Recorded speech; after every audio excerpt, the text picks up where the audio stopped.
What happens to the legacy of the king if the crown is not clean? I am talking about the fans watching right now. What does this mean for history? If these rumors hold weight, if he is really on that Balco regimen, that next level juice, we need answers immediately. Look at what Chael Sonnen alluded to. I might not know the whole story, but the pieces are fitting together. Kevin Garnett did not mince words. He straight up said LeBron James is on that new stuff. Kwame Brown just kicked down a door that the NBA media has been tiptoeing around for a decade. Once you see the blueprint laid out like this, the reason why the big networks like ESPN refuse to touch this story becomes crystal clear. We are not here to hand out a guilty verdict. This is about analyzing the undeniable patterns, the convenient timing, and the strange silence that falls whenever LeBron James and performance enhancers are mentioned in the same breath. When legends from every corner of the sports world start singing the same tune, the whispers become the headline. The media strikes again. Make sure you slap a like on this video if you want the truth. That breakdown was surgically precise. Cast your mind back to the Miami Heat era. Remember how massive LeBron got. He was huge, but he lost a step. Then the league started whispering about HGH testing. Suddenly, the physique changed again. When he returned, he was leaner, faster, the ultimate version of himself. Do you honestly believe this conversation gets silenced because it is a conspiracy theory or because the powers that be are terrified of the answers they might find? If they actually investigated the face of the league, drop your take in the comments below. Jeff Teague clearly realized he crossed a line. Oh, absolutely. They would have pulled the plug on his show instantly. That was my immediate thought. I saw the clip and was floored. I thought, who slipped Jeff Teague some truth serum? Because he was spilling everything. That is the kind of honesty that gets a show canceled. He was riding high, just chatting about Kobe Bryant, and then he had the audacity to pivot and expose the LeBron situation. I sat there thinking, man, he must be out of his mind to go there. Kwame Brown did not explicitly say LeBron is guilty. He simply amplified what is already an open secret and asked the one question the mainstream media refuses to touch. Why does LeBron James live in a protected bubble where logical questions are treated like blasphemy? Every other icon in sports history, from Bonds to Armstrong, gets dissected under a microscope. Yet, when the topic shifts to James, the lights go out and the interview ends. It echoes exactly what Chael Sonnen has been screaming. I might be in the dark on the details, but the timeline makes sense. LeBron James was playing for the Cavaliers, looked human, then took a little trip down to Miami for a tune-up. He was gone for a fortnight. He came back looking like a comic book hero. I am just connecting the dots. The moment that really sparked this powder keg was Jeff Teague's podcast confession. Teague dropped comments about LeBron that sent social media into a frenzy. He broke down the body transformation, the suspicious breaks in the schedule, and the superhuman dominance that followed. Whether Teague was joking or dead serious is irrelevant now because the aftermath revealed the truth. Within a few hours, Teague was moonwalking back his statements faster than Michael Jackson. Suddenly, it was just comedy. Suddenly, he didn't mean it. The vibe shifted instantly. It was almost as awkward as that Darvin Ham moment. You know, the whip it out slip up? Yeah, pure chaos. My mistake. That was absolutely wild. But look at the Kevin Garnett clip again. Watch Paul Pierce's reaction. It was the look of a man who already knew. Pierce did not gasp. He did not ask, what? There was zero surprise on his face. Kwame Brown clocked that lack of reaction instantly. He highlighted how quickly the narrative changed and posed a simple query to the audience. If it was truly a joke, why the aggressive retraction? Why did it feel like a PR crisis management team took over his Twitter? Jokes do not require press releases and apologies. That is where Kwame tied it all together, linking LeBron, clutch sports, and the unspoken rules that govern the NBA. If the public truly grasped the science, they would understand. Most fans hear about athletes using stuff and think, so what? It is like a baseball player using a lighter bat. No, that is not it. If you understood the biology, you would realize why this changes the game completely. You know, there is only one, let's say we share a pharmacist. I know exactly what the regimen is. There is really only one golfer who fits this profile. I am not naming names, but there is only one guy on the links following the Big Three protocol. And the Big Three consists of EPO, growth hormone, and testosterone. That is the Lance Armstrong cocktail. There is one golfer doing it, and it is Tiger Woods. Yes, it matters. People brush it off, saying it makes no difference. When we shift focus to diet, there is one golfer who completely revolutionized the concept, Tiger Woods. Does it truly make a difference? You better believe it does. Critics constantly argue that fitness is irrelevant, but Tiger proved them all wrong. If you want more updates like this, make sure to like and subscribe to the channel. Right now, let's cut through the noise. EPO is a massive deal. Don't let anyone downplay it. It's the ultimate cheat code. It matters because it works. The reason athletes risk everything for it is simple. EPO boosts your red blood count, flooding your system with oxygen. It grants superhuman endurance, letting you drain jumpers in the fourth quarter with the same freshness you had at tip-off. It is the undisputed king of performance enhancers. Now, enter Chael Sonnen. He isn't an NBA shill or a beat writer desperate for access. He is a UFC legend who went on record claiming he and LeBron James used the exact same supplier. He wasn't whispering, he wasn't hinting, he was loud and specific. And here is the kicker. Sonnen said this publicly over and over and never faced a lawsuit. No cease and desist. No retraction. He stood 10 toes down on that statement.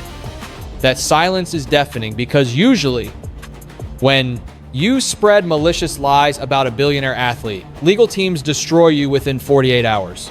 Kwame Brown dragged this into the light, referencing how Kevin Garnett used to crack jokes about LeBron being on that Balco juice. People brush it off as trash talk or locker room banter. Fair enough.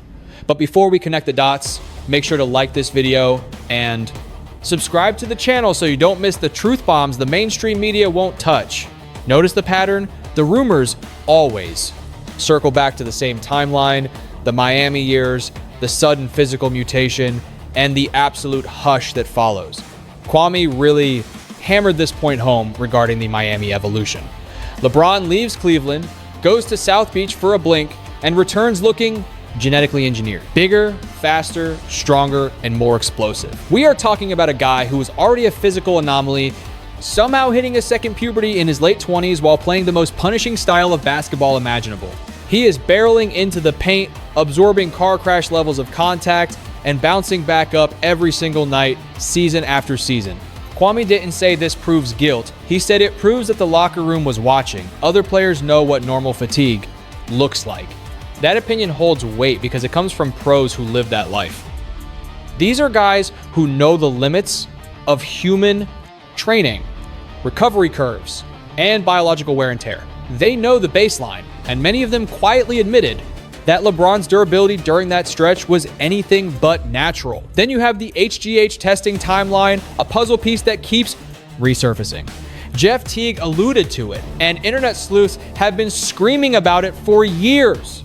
The moment the NBA introduces strict HGH testing, LeBron's body composition changes. He remains elite, sure, but he is noticeably leaner, dropping that comic book bulk. Does that equal a failed test? No.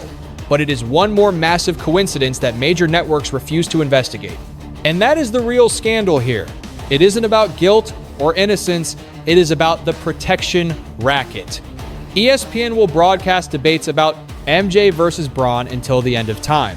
They will dissect shooting splits, defensive metrics, super teams, and spacing nuances. But they will never, ever ask the forbidden question. You will never hear a segment asking, if LeBron James was hypothetically enhanced, does his longevity record still count? That discussion is banned. Kwame Brown broke down exactly why. LeBron James isn't just a hooper. He is a global conglomerate. He is the anchor for billion-dollar TV rights, shoe empires, agency profits, and an entire ecosystem of podcasters and analysts. Too many powerful people need LeBron to be squeaky clean to keep the cash register ringing. So, the debate isn't won or lost, it is simply deleted. This context explains why Jeff Teague's reaction was so telling. If you enjoy this kind of analysis, don't forget to hit that subscribe button. Teague backpedaled so fast he left skid marks. Kwame noted that it looked like someone higher up made a terrifying phone call. Maybe that is speculation. But when a retired pro suddenly looks rattled and claims I was just joking while trying to erase his own viral comments. The fans can smell the fear. Kwame also highlighted the lack of transparency. LeBron loves to mention the millions he invests in his body, but he never reveals the receipt. There is no step-by-step guide, just buzzwords like treatment and science. Rashad McCants voiced the same irritation. If this is all just hard work and kale smoothies, why isn't the method public? Why isn't there a blueprint for this unprecedented longevity available to the younger generation? Every other legend in history has bowed to Father Time. Kobe's body failed him. Wade's knees gave out. Duncan got slow. Shaq got heavy. Yet LeBron, a runaway freight train who lives in the collision zone, somehow ignores the biological laws of aging. He is still flying above the rim and logging heavy minutes at age 40, casually mentioning playing until 45. That doesn't confirm he is cheating, but it demands an explanation. Kwame's argument wasn't an attack on skill. No one is questioning the basketball IQ, the passing genius, or the talent. The questions are strictly about physiology. It's about a recovery rate that seems too perfect for the mileage on the odometer. When we analyze other athletes' bodies, it's called sports science. When we ask how LeBron does it, they call it hate. And that double standard is the most suspicious part of all. Here's the bottom line. Nobody has the smoking gun. Kwame Brown was the first to admit that. Chael Sonnen can run his mouth all day, Kevin. Garnett can crack jokes, and Jeff Teague might slip up on a podcast, but without a dirty test or a paper trail, we are stuck in the gray zone. And let's be real, the gray zone is exactly where the sports media loves to live. Why? Because gray means you don't get sued, nobody has to take responsibility, and you avoid those awkward, difficult conversations. Kwame also highlighted a pattern that people ignore, how LeBron's inner circle has popped up in previous pace investigations, how names linked to performance-enhancing labs have floated in his orbit for years, yet somehow nothing ever sticks to the king. Is that proof? No, but it is context. And context is everything when you are trying to figure out why a massive story never actually takes off. What really drives fans up the wall is the blatant double standard. We dissect baseball legends, we strip titles from cyclists, we drag Olympic heroes through the mud, and NFL players get suspended left and right. But basketball's biggest icon, he lives in a protected bubble where even whispering about this topic is treated like heresy. And frankly, Kwame Brown is done pretending. That is normal behavior. By the end of his rant, Kwame wasn't trying to lock LeBron up in the court of public opinion. He was calling out the silence. He was exposing the fear. He was pointing out how quickly folks fold the second James's name enters the chat. He was voicing exactly what millions of fans scream at their TVs but never see reflected on ESPN. Something about this situation just doesn't add up. And the refusal to even ask the hard questions makes it look shadier, not cleaner. Look, maybe LeBron really is the chosen one, a once-in-a-century physical anomaly, a perfect storm of genetics, big money, recovery tech, and insane discipline. That is totally possible. But if that is the truth, why not lay out the blueprint? Why not welcome the scrutiny? Why not invite the questions instead of burying them? Until that changes, this noise isn't going anywhere. Every nervous laugh, every slip up, every backtrack just pours more gasoline on the fire. Kwame Brown didn't start the blaze. He just pointed at the smoke and asked, why are we acting like the house isn't burning? So, the million-dollar question isn't whether LeBron James did or didn't do anything. The real question is why the NBA media is absolutely terrified to even entertain the thought. Because when a rumor is truly ridiculous, you don't need to censor it. It dies of natural causes. This story, it refuses to go quietly. LeBron's career has always been a tale of extremes. To the stands, he is a god untouchable, above criticism, above debate, and above history itself. To the critics, moments like this expose the uncomfortable reality that greatness doesn't grant you immunity. When heavy hitters like Charles Barkley even hint at something as unthinkable as Hall of Fame doubt, it tells you this isn't about hate, it is about legacy, it is about accountability. It is about how the history books actually get written. And that is the part fans are scared to discuss. Legacy isn't just built on box scores, longevity, or highlight reels. It is built on context, the playing field, leadership, and how you handled the adversity when things didn't break your way. The media spent 2 decades shielding LeBron from uncomfortable narratives, but the dam is breaking.